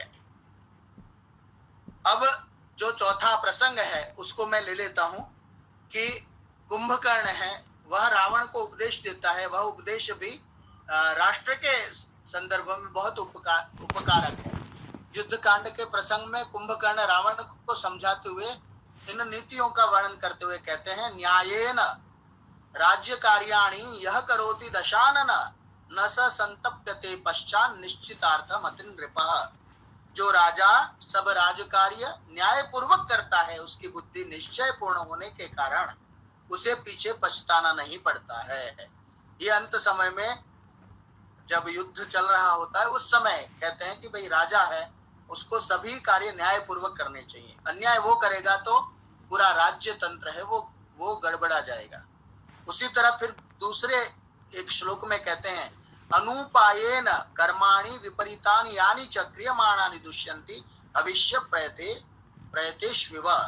जिस प्रकार अपवित्र अभिचारिक यज्ञों में होमे गए हविष्य हैं वो यजमान का नाश करते हैं, उसी तरह उचित उपाय का अवलंबन किए बिना जो कार्य किए जाते हैं और जो लोक और शास्त्र के विपरीत होते हैं वे पाप कर्म दोष की प्राप्ति कराते हैं। यह जो उपदेश है वो सबको पढ़ना चाहिए। एक बहुत सुंदर कुंभकर्ण रावण को समझाते हैं और उसी में एक और उदाहरण कहते हुए कहते हैं, यह पश्चात पूर्व कार्याणि कर्माण्य विचिकीर्षति पूर्वम चापर कार्याणि न स वेद नया नयो। कौन व्यक्ति है जो नीति अनीति को नहीं जानता? तो कह ले जो पहले करने योग्य कार्यों को पीछे करना चाहता है और पीछे करने योग्य कार्य को पहले ही कर डालता है, उसको अनीति वह है, वो अनीति और नीति को नहीं जान सकता। इस तरह राष्ट्र के चिंतन के संदर्भ में कुंभकर्ण भी रावण को उपदेश देते हुए एक आदर्श राष्ट्र की उनको एक परिचय कराते हैं कि यदि आपने इस तरह राष्ट्र को चलाया होता तो आज जिस स्थिति में हे रावण आप आए हैं इस स्थिति में आपको आना नहीं पड़ता। इस प्रकार महर्षि वाल्मीकि एक राक्षस के मुख से राष्ट्र हित की बातों को, एक राष्ट्र की समृद्धि व सुरक्षा हेतु कृत्य कार्यों का वर्णन करते हुए समाज को यह संदेश देते हैं कि राजा को अपने राष्ट्र की हर तरह देखभाल करनी चाहिए और उसके उचित अनुचित का ध्यान रखना चाहिए। इस तरह हमने प्रसंग देखे। इसके अलावा भी कुछ प्रसंग है। देखिए राम का जो अपने भाइयों के प्रति जो प्रेम है वो इस श्लोक के द्वारा प्रस्तापित होता है। देशे देशे कलत्राणि देशे देशे च बांधवा तम तु देशम न पश्यामि यत्र भ्राता सहोदर। वो लक्ष्मण को जब मूर्छित होते हैं तब उसको कहते हैं कि हो सकता है मुझे देश में बंधु मिल जाए और भी पत्नी आदि भी प्राप्त हो सकती है, लेकिन उस देश को मैं नहीं प्राप्त कर सकता जहां पर मेरा भाई मुझे दिखाई दे। तो ऐसा मेरा भाई लक्ष्मण है, उससे रहित मैं अपने जीवन को या अपने देश को, अपने राष्ट्र को नहीं देख सकता हूँ। और यही भावना है वो अथर्ववेद के एक मंत्र में माँ भ्राता भ्रातरम द्विक्षण, इसी का पूरा अक्षरशः अनुपालन है, वो हमें रामायण में प्राप्त होता है। देखिए फिर एक राम है, वो एक आदर्श एक पुरुष के रूप में जब रावण का वध हो जाता है और तब रावण के वध के बाद विभीषण को बुलाकर कहते हैं कि योयम विमर्देश्व विभक्त पूर्वा सुरै समस्ते रविवासवेन भवन्तमासाद्य रणे विभग्नो वेलामिवासाद्य यथा समुद्र। वो कह रहे मैं भी दुखी हुआ हूं इनके वध के कारण। और फिर कहता है क्योंकि मरणांतानि वैराणि निवृत्तम न प्रयोजनम, जो वैर होते हैं वो मृत्यु तक ही चलते हैं, मृत्यु के पश्चात वैर है उनकी स्वतः समाप्ति हो जाती है। इस कारण से यह रावण है, इसका आप वैसा ही संस्कार करिए जैसा मेरा या अपना करेंगे। इस प्रकार राम है वो एक आदर्श राजा के रूप में, राष्ट्र नायक के रूप में एक उत्तम स्वरूप प्रस्तुत करते हैं राज्य के सामने। इसके अलावा भी बहुत सारे उदाहरण यहाँ पर हमें प्राप्त होते हैं, लेकिन मैं उनको नहीं लेता हूँ। अंत में बस इतना इस रामायण में राष्ट्र चिंतन के विषय में यदि हमें कुछ कहना हो तो हम इतना अवश्य कह सकते हैं कि देखिए, वहां पर दो प्रकार के राष्ट्र का हम दर्शन करते हैं। एक आर्य संस्कृति का है और दूसरा है अनार्य संस्कृति का। आर्य संस्कृति का जो वर्णन है या एक आदर्श राष्ट्र का वर्णन है वो अयोध्या में आपको दिखाई देगा, और एक दूसरी तरफ अनार्य संस्कृति यानी रावण का राज्य दिखाई देगा। तो रावण के राज्य में भले सुख सुविधाएं और विविध प्रकार के ऐश्वर्य संपन्नता थी, लेकिन जब तक नीतिमत्ता, जब तक श्रेष्ठ लोगों के द्वारा श्रेष्ठ व्यवहार, प्रजावत्सलता और दूसरों को अनर्थक निरर्थक परपीड़न नहीं किया जाता, ऐसा ही राष्ट्र है वो सुंदर राष्ट्र बन सकता है। और ऐसे राष्ट्र की संकल्पना से ही हम पुनः विश्व गुरु के पद को प्राप्त कर सकते हैं। हम आज देखते हैं कि परिवार के बीच में, मानव के बीच में, राज्य के बीच में, देश के बीच में असमानता, असंतोष और वैर फैले हुए हैं। इस संपूर्ण विश्व में एक अशांति और भय का वातावरण देख रहे हैं। इस तरफ आप देख रहे हैं कि यूक्रेन और जर्मनी का युद्ध चल रहा है, इस तरफ सतत भारत, पाकिस्तान और ईरान और बहुत सारे देश आपस में एक दूसरे को हानि पहुंचाते हुए अपने राष्ट्र का उत्थान सोच रहे हैं। जब तक यह जो एक दूसरे को पीड़ा देते हुए उत्तम राष्ट्र बनाने की या श्रेष्ठ राष्ट्र बनाने की यदि हम लालसा लिए बैठे हैं, तो वो कभी श्रेष्ठ राष्ट्र बन ही नहीं सकता। और उसके लिए भारत है वो एक उत्तम श्रेष्ठ राष्ट्र का एक निदर्शन प्रस्तुत कर सकता है इन ग्रंथों के माध्यम से, क्योंकि हम रामायण और महाभारत ऐसे दो ग्रंथ हैं, उसमें इतने सारे राष्ट्र विषयक चिंतन हमें प्राप्त होते हैं, जिनके आधार पर हम आज भी यदि राष्ट्र को साथ में लेते हुए, समरसता स्थापित करते हुए, सभी को एक समान मानते हुए और मात्र राष्ट्र के विकास के लिए कार्य करने का प्रयत्न करते हैं, तो कुछ ही वर्षों में हम पुनः है ना एक विश्व के लिए एक आदर्श रूप बन पाएंगे। यही वाल्मीकि जी ने अपने रामायण में एक आदर्श राष्ट्र की संकल्पना प्रस्तुत की थी, और इसी को मैंने अपने शब्दों के साथ, कुछ उदाहरणों के साथ आपके समक्ष प्रस्तुत करने का प्रयत्न किया। बहुत सारी चीजें छूट गई हैं, समयाभाव के कारण मैं आपके समक्ष प्रस्तुत नहीं कर पाया हूं, लेकिन मेरा जो भाव था और मेरी जो कहने का जो मेरा उद्देश्य था वो आप तक पहुंच गया होगा। यही मानते हुए इन्हीं शब्दों के साथ मैं अपनी वाणी को विराम देता हूं। धन्यवाद। બહુ સરસ ભાવપ્રકાશભાઈ, જ્યારે હું સાંભળતો હતો ત્યારે मेरे समक्ष रामायण, राम मंदिर का केस, भारत के राजा कैसे रहे हैं और वर्तमान में भारत का लोकतंत्र कहाँ है, बहुत सारे विषय एक साथ उमड़ रहे थे। सच में ये कहने का हमें गर्व होता है कि रामायण और महाभारत जो आज से कई सदियों पहले लिखे गए हैं, लेकिन तब भी भारत के पास राष्ट्र पुरुष या राष्ट्र चिंतन या राष्ट्र की सटीक व्याख्या थी। ये तभी आ सकती है जब वहां की प्रजा उस राष्ट्र में जी हो। हम देखते हैं कि हमारे पास पूर्व का राष्ट्रवाद, पश्चिम का राष्ट्रवाद, ऐसी कई डिबेट चलती हैं, लेकिन आखिरकार आज नहीं तो कल दुनिया को ये चीज माननी पड़ेगी कि भारत के महान कवियों ने जो राष्ट्र का चिंतन समाज के सामने रखा था, वो सिर्फ एक प्रदेश विशेष नहीं था, समस्त मानव जात के हित के लिए था। अगर भारत का राष्ट्रवाद विकसित भी होता है तो उसमें हिटलर वाली आक्रामकता नहीं है, न ही कुछ ऐसे बड़े महान राज्यों की वो है कि जो सिकंदर जैसे सिर्फ राज्य जितने निकले थे, ऐसा राष्ट्रवाद नहीं है। इसका मुझे सच में गर्व और गौरव होता है कि भारत का राष्ट्रवाद कितना विशाल है, और उसके लिए हम महर्षि वाल्मीकि और वेद व्यास के आभारी हैं। आज का जो कार्यक्रम है उसके प्रतिभाव और आभार विधि की तरफ जाते हुए मैं कहना चाहूंगा कि सच में आपने रामायण के जो पुष्प थे, जिसके अंदर राष्ट्र का चिंतन, वाल्मीकि का चिंतन और राजा राम और पति राम, ये भी आपने हमारे सामने रख दिया।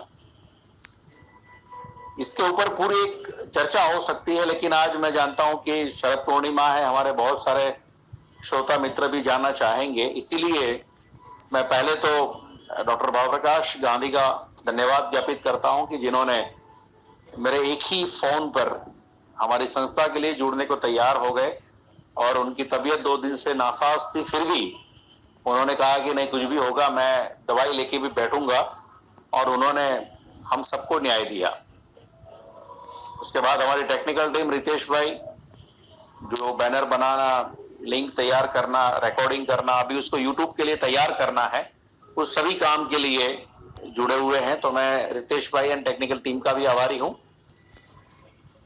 कार्यक्रम की शुरुआत में संस्था परिचय, वर्षा बहन, और उसके अलावा जो हमारी भागा दौड़ी होती है कि भाई इस कार्यक्रम को करना है तो क्या क्या प्लानिंग करना चाहिए। सब लोग अलग अलग जगह बैठे हैं, लेकिन फिर भी सब साथ जुड़े हुए हैं। इसके लिए मैं ख्याति बहन का भी आभार व्यक्त करता हूं, और सविशेष आभार उन सबका जो मैं देख रहा था कि हमारी अधिकतम संख्या आज 45 के पार चली गई थी।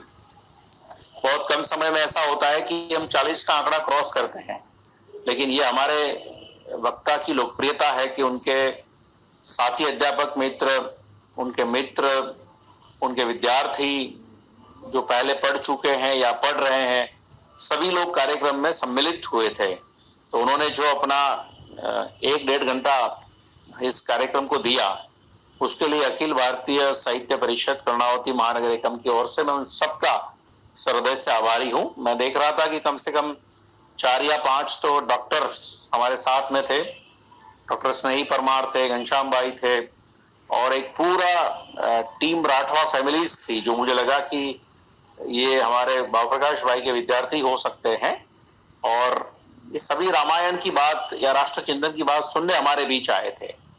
तो उन सबका मैं धन्यवाद ज्ञापित करता हूं, और जो भी जाने अनजाने में इस कार्यक्रम के सहयोग में रहा है, उन सभी का धन्यवाद। अब हम शांति पाठ करेंगे और उसके बाद कार्यक्रम समाप्ति की घोषणा होगी। जयमल जी, राजेश जी और कुछ कहना चाह रहे हैं, मैंने उनका हाथ। हाँ, प्लीज, हाँ बताइए। अगर कोई डाउट या डिबेट तो मोस्ट वेलकम, प्लीज। રાજેશ ભાઈ અને માનસીબેન બંનેનો હાથ રેસ થયેલો છે। હા, માનસીબેન, રાજેશભાઈ, તમારો હાથ રેસ છે। अगर आप इस विषय में कुछ पूछना चाहते हैं, कहना चाहते हैं, तो हमारे वक्ता सामने हैं, प्लीज अपना माइक ऑन कीजिए और पूछ सकते हैं आप बारी बारी से।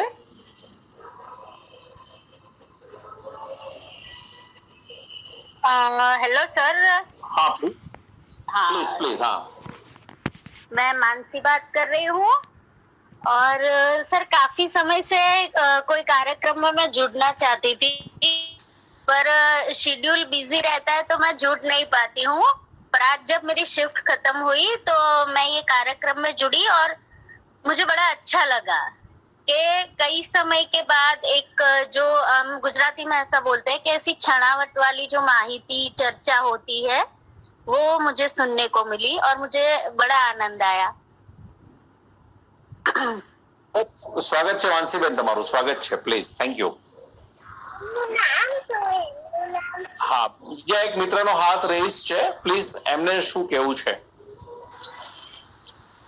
राजेश कगराना जी हैं, वो भी प्राध्यापक हैं संस्कृत के, और बहुत कर्मठ हैं, और उनसे भी हम प्रेरणा प्राप्त करते हैं। मेरे तो अग्रज है, मार्गदर्शक हैं। अच्छा, स्वागत है राजेश जी, प्लीज। और यहाँ पर उपस्थित परेश भाई पारेख हैं, अनुज भाई हैं, वो दिल्ली से जुड़े हुए हैं, और वो भी एक भारत प्रज्ञा प्रतिष्ठान को चला रहे हैं, वो भी यहाँ पर उपस्थित है। दीक्षा जी हैं जो हिम्मतनगर से जुड़ी हुई है, जय ओझा जी हैं जो चिल्ड्रंस यूनिवर्सिटी से जुड़े हुए हैं। इसके अलावा भी बहुत सारे हमारे मित्र गण यहाँ पर उपस्थित है। सारे जो वक्तव्य के लिए जुड़े हैं उन सभी का आभार। एवं आप कुछ भी यदि कहना चाहते हैं तो आप अपना माइक अनम्यूट कर सकते हैं। अजय नमस्ते, प्रकाश भाई नमस्ते। नमस्कार नमस्कार सर। બસ ખૂબ ખૂબ તમને અભિનંદન અને અખિલ ભારતીય સાહિત્ય પરિષદના સૌ કાર્યકર્તાઓને સુંદર આયોજન માટે હું વંદન કરું છું અને ઉલ્લેખ થયો એટલે જ બોલું છું ભાવપ્રકાશભાઈ, તમે રાષ્ટ્રીય નહીં પણ હવે એક વૈશ્વિક વિદ્વાન તરીકે તમે પ્રસ્થાપિત થયા છો યુવા, એટલું સરસ વક્તવ્ય તમારું આજનું રહ્યું અને હું આયોજકોને કહીશ તમે જે રાઠવા સરને વાંચી ઘણી બધી કે 20 જેટલા છોટાઉદેપુર એટલે કે મધ્યપ્રદેશની બોર્ડર પર જે આદિવાસી છોકરાઓ ભણે છે મારી ભાવી જેતપુર કોલેજના, એ 20 જેટલા છોકરાઓ આજે જોઈન્ટ થયા હતા, એને આ વ્યાખ્યાનનો લાભ લીધો, એ બદલ હું આપ સૌનો આભાર માનું છું. ધન્યવાદ. તમે વિદ્યાર્થીઓને લઈને આવ્યા, બહુ સારી વાત. રાજેશ સર ના બધા કાર્યો છે ને વિદ્યાર્થી લક્ષી હોય છે, એટલે મને વિશેષ એમના પ્રત્યે સન્માન એમ તો હોય જ છે, પણ વિશેષ સન્માન એટલે થાય છે કે અધ્યાપક છે વિદ્યાર્થી મુખ હોય ને, વિદ્યાર્થી અભિમુખ હોય તો એ બહુ વિશેષ એનો પ્રભાવ પડતો હોય છે. અને આ 20 વિદ્યાર્થીઓ છે ને એ એમના જ કોલેજના વિદ્યાર્થીઓ છે અને એમની પ્રેરણાથી જોડાયા છે. એટલે આપણે મને લાગ્યું અને એટલે જ કે આપણે અમદાવાદ કે ગાંધીનગરમાં બેઠા બેઠા મધ્યપ્રદેશની બોર્ડર સુધી આપણા વિચારોને લઈ જઈ શક્યા છીએ અને કદાચ એ જ ભારતીય મહાકાવ્યોની મહાનતા છે કે કૃણવંત વિશ્વ આર્યમ આપણે ક્યાં સુધી પહોંચી શકીએ છીએ. બરાબર? એટલે એના માટે રાજેશભાઈ જેવા પ્રાધ્યાપક પણ અભિનંદનને પાત્ર છે. અને એ ભાવપ્રકાશ સાહેબ પાસેથી રાજેશભાઈનો પણ નંબર લેવો જોઈએ, ભવિષ્યમાં આપણે એમના વક્તવ્યનો પણ લાભ લઈ શકીએ. બિલકુલ ચોક્કસ એ વ્યવસ્થા આપણે કરી લઈશું. हाँ, अनुजभाई हाथ रेज કર્યો છે. हाँ अनुजभाई प्लीज. अनुज जी बोलिए आप. सभी को सादर अभिनंदन। मैं संस्था का आभार व्यक्त करता हूँ कि इतना भावपूर्ण व्याख्यान के लिए आपने भाव जी को बुलाया यहाँ पर, और बड़ा ही विशद क्या कहते हैं व्याख्यान था, जो कि बहुत सूक्ष्म, केवल इन्होंने विषयों को टच किया, छुआ है। तो मैं आप लोगों से निवेदन करता हूं कि कभी दोबारा से इनका व्याख्यान जो है या तो श्रृंखला के रूप में या विशद व्याख्यान होना चाहिए, क्योंकि हम केवल विषयों को केवल देख पाए, अभी उनको आगे विस्तार में समझने की आवश्यकता थी, और थोड़ा प्रश्न उत्तर के लिए भी थोड़ा समय हो, तो हमारा ये निवेदन है आप लोगों से। और भावप्रकाश जी का अभिनंदन, बहुत अच्छा व्याख्यान था, और आप तो हमारे अग्रज भी हैं और मार्गदर्शक भी हैं। हम आपको हमेशा सुनने के लिए तैयार रहते हैं और हमेशा सुनने के लिए उपस्थित होंगे। सभी का धन्यवाद, अभिनंदन। अनुज जी धन्यवाद, और आपका जो सूचन है उसका हम नेक्स्ट हमारा जो भी प्रोग्राम है उसमें जरूर हम उसका पालन करेंगे। इसीलिए मुझे एक विचार और आया है खाती बहन कि क्या हो सकता है कि आने वाले किसी समय में अगर किसी संस्था का सहयोग मिला तो हम पूरे राष्ट्र चिंतन पे, रामायण और महाभारत में राष्ट्र चिंतन, इसके ऊपर एक अच्छी शिविर कर सकते हैं, ज्यादा नहीं 2 दिन का कार्य शिविर। हाँ, और हो सकता है, आपकी बात सही है। ये हो सकता है जैसे भावप्रकाश सर है हमारे साथ जुड़े तो उनकी संस्था के साथ कोलैबोरेशन करके हम कर सकते हैं, या फिर यहाँ उपस्थित है या हमारे कांटेक्ट में कोई है जिनके संस्था के साथ हम कोलैबोरेट करके ऐसे प्रोग्राम कर सकते हैं। आपने सही पकड़ा है बात को। मैं तो अगर सारे विद्वान तैयार हो तो छोटा उदयपुर जाना चाहूंगा, क्योंकि राष्ट्र के ऐसे हिस्से पकड़ो कि जहां से राष्ट्र को जिंदा करना है। ठीक है कि मैं एक किसी को लगे। जी अनुज जी। हाँ मैं क्षमा चाहूंगा बीच में टोकने के लिए या रोकने के लिए। आपने कहा कि संस्था के साथ हमारी एक छोटी संस्था इसी तरीके से व्याख्यान जो है आयोजित करती है, तो हम लोग आगे भविष्य में भाव प्रकाश जी के माध्यम से हम लोग आप लोगों से जुड़ेंगे और हो सकेगा मिलकर के हम कार्यक्रम को रखेंगे। अनुज जी, हमें आपकी बात बहुत ही अच्छी लगी कि आपने सामने से ये सुझाव रखा, और हम आपका नंबर भाव प्रकाश जी से जरूर ले लेंगे। और हम तो हमारे हर पंचमी में जुड़े, हम लोग हर पंचमी में कार्यक्रम करते हैं। मेरा निवेदन है, भाव प्रकाश जी उस संस्था में हमारे मार्गदर्शक ही हैं। भाव प्रकाश जी से मेरा नंबर नहीं, भाव प्रकाश जी हमें बता दें कि आदेश ऐसा कर देंगे, हम ऐसा कर लेंगे। धन्यवाद जी, जरूर। बहुत ही जल्दी इस व्याख्यान की यूट्यूब लिंक भी हम आपको शेयर करेंगे, वो व्हाट्सएप के माध्यम से या फेसबुक के माध्यम से आप तक पहुंचाई जाएगी। और इसी व्याख्यान को आप चाहे तो अन्य लोगों को सुना भी सकते हैं जो आज यहाँ नहीं सुन पाए हैं। ठीक है, तो ये एक अतिरिक्त जानकारी थी और सच में आज का व्याख्यान बहुत ही उपयोगी रहा और इसका बहुत दूर तक असर होगा ऐसा मेरा मानना है, क्योंकि शब्द हमेशा जब एक विचार के साथ निकलता है तो उसकी यात्रा बहुत लंबी होती है। मैं सभी का फिर से धन्यवाद ज्ञापित करता हूँ, अनुज जी, राजेश जी, खाती बहन, रितेश भाई और हमारी पूरी टीम जो इसके साथ जुड़ी हुई है, और जो भी श्रोता अपना समय देकर इस कार्यक्रम में जुड़े उसमें सभी का आभार। शांति मंत्र के साथ हम कार्यक्रम की समाप्ति करेंगे। ओम वनस्पति शांति, जगतः शांति, अंतरिक्ष शांति, ओम पृथ्वी शांति, ओम शांति शांति शांति।